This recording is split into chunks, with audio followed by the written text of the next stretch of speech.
और अब बात करते हैं युद्ध की। मिडिल ईस्ट में जंग की आग पूरे क्षेत्र में फैल चुकी है। ईरान की राजधानी तेहरान से लेकर इजराइल की राजधानी तेल अवीव और खाड़ी देशों तक हर जगह तनाव और विनाश का साया है। अमेरिका और इजराइल फिलहाल तकनीकी और सैन्य रूप से मजबूत दिखाई दे रहे हैं, लेकिन ईरान की गुरिल्ला रणनीतियां और ईरान के हमलों से इजराइल और अमेरिका भी परेशान है। ड्रोन हमले इस संघर्ष को लंबे समय तक खतरनाक बनाए रख सकते हैं। अमेरिका और ईरान के बीच ये जंग सिर्फ सैनिकों की मौत ही नहीं ला रही, बल्कि आर्थिक नुकसान और तेल आपूर्ति पर भी गहरा असर डाल रही है। जंग की बड़ी कीमत कौन चुका रहा है, इस रिपोर्ट में देखिए।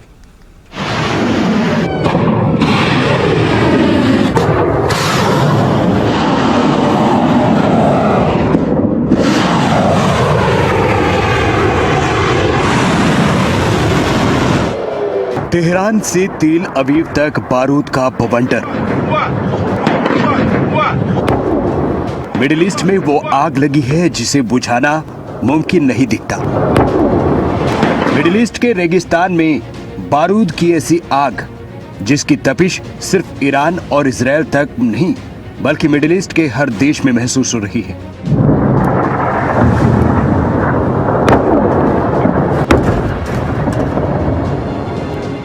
अट्ठाईस फरवरी को शुरू हुआ अमेरिका और इजराइल का ऑपरेशन एपिक फ्यूरी अब एक खूनी मंजर में बदल चुका है। एक तरफ दुनिया की आधुनिक महाशक्ति अमेरिका है जिसके पास B-2 रेडर जैसे लड़ाकू विमान है। दूसरी तरफ ईरान जिसके पास फतह और खैबर जैसी मिसाइलों का जखीरा, कामिकेज ड्रोन जैसी फौज।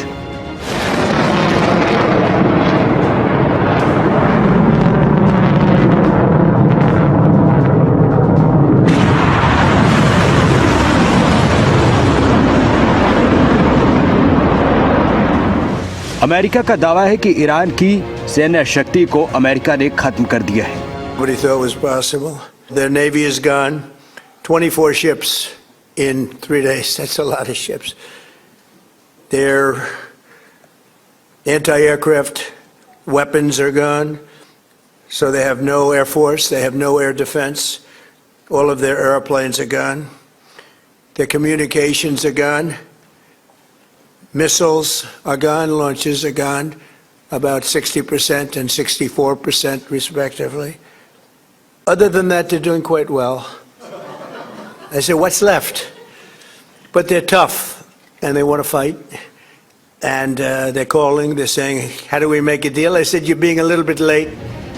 ईरान के सर्वोच्च नेता खामेनेई की मौत के बाद ईरान के वारिस की तलाश जारी है, लेकिन ट्रंप के एक ऐसे बयान ने एक नई रेखा खींच दी है जिसने पूरी दुनिया को चौंका दिया है। ट्रंप ने कहा है खामेनेई का बेटा मुस्तबा उन्हें मंजूर नहीं। ट्रंप का मानना है कि मुस्तबा खामेनेई अपने पिता की कट्टरपंथी नीतियों को आगे बढ़ाएंगे। ट्रंप ईरान में तख्ता पलट जैसी स्थिति चाहते हैं ताकि अमेरिका की पसंद का कोई नेता वहां बैठे। ट्रंप ने खामेनेई के बेटे को उनका उत्तराधिकारी मानने से इनकार किया है। Iranian Revolutionary Guard, the military and the police to lay down their arms. They're only going to be killed. And now is the time to stand up for the Iranian people and help take back your country.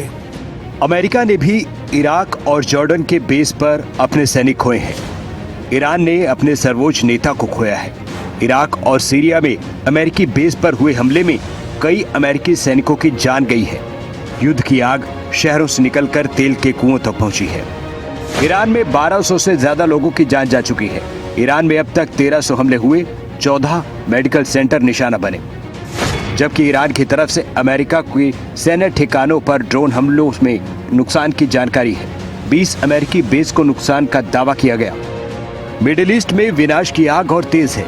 Israel और America की साझा सेना ने Tehran पर operation roaring lion और operation epic fury के तहत अब तक का सबसे बड़ा हमला बोला है। ईरान के supreme leader Ayatollah Ali Khamenei की मौत के बाद ईरान में 40 दिन का शोक है, लेकिन युद्ध की ज्वाला शांत नहीं है। इजरायली सेना का दावा है कि उन्होंने ईरान की एयर डिफेंस मिसाइल लॉन्चर्स को तबाह किया है। अमेरिका सेंट्रल कमांड ने ईरान के ड्रोन कैरियर समेत लगभग 20 से ज्यादा जहाजों को डुबोने का दावा किया है। अमेरिका ने पूरी ईरानी नौसेना को खत्म करने का संकल्प जताया है। तेहरान के कमांड सेंटर, मिसाइल उत्पादन केंद्र, परमाणु ठिकानों पर पिन पॉइंट हमले किए गए हैं। ईरान सीधे मुकाबले की जगह ड्रोन हमलों और प्रॉक्सी नेटवर्क के जरिए जवाब दे रहा है। ईरान ने तेल अवीव और मध्य इजराइल में 2500 से ज्यादा अधिक मिसाइलें दागी, जिससे वहां नागरिक बुनियादी ढांचे को नुकसान पहुंचा है। ईरान ने कुवैत, यूएई में अमेरिकी ठिकानों पर हमले किए, जिसके वजह से कुवैत में अमेरिकी दूतावास को बंद करना पड़ा है। तस्वीरें मिडिल ईस्ट में धुआं होने की कहानी को बयां करती हैं। ईरान का पलटवार अमेरिका के ठिकानों पर तेज है। ईरान झुकने को तैयार नहीं। उसने कुवैत और यूएई में मौजूद अमेरिकी अड्डों पर ड्रोन और मिसाइल हमले किए। हिजबुल्लाह ने उत्तरी इजराइल में हजारों रॉकेट दागकर सीमाई इलाकों को खाली करने पर मजबूर कर दिया है।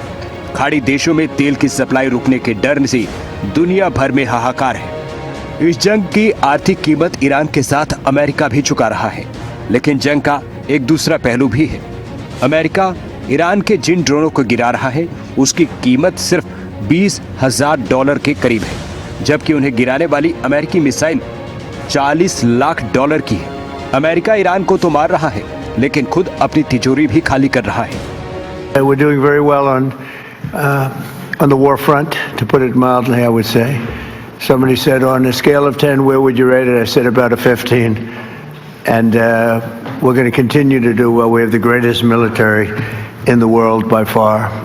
And that was a tremendous threat to us for many years. 47 years they've been killing our people and killing people from all over the world. And I think we have great support. And I think if we didn't do it first, they would have done it to Israel and give us a shot if that was possible.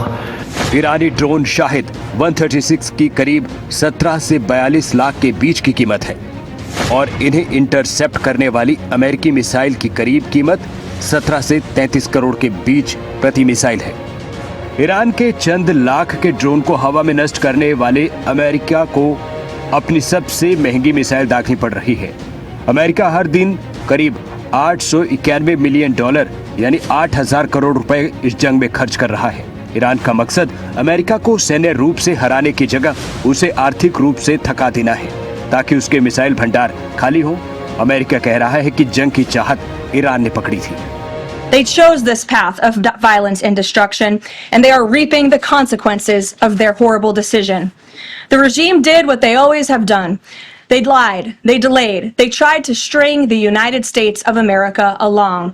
They wanted to buy themselves time to continue building ballistic missiles and other deadly weaponry that could harm our U.S. personnel and troops in the region, and to continue aggressively pursuing their unacceptable nuclear ambitions. Trump जानते हैं कि जंग शुरू करना आसान है, लेकिन खत्म करना किसी के बस में नहीं। ईरान और इजराइल की धरती पर गिरता हर बम पूरी दुनिया की शांति को छलनी कर रहा है। जंग के मैदान में अमेरिका और इजराइल फिलहाल भारी हैं, लेकिन ईरान की गुरिल्ला वॉर रणनीति अमेरिका को वियतनाम जैसी दलदल में धकेल सकती है। ब्यूरो रिपोर्ट, खबरें अभी तक।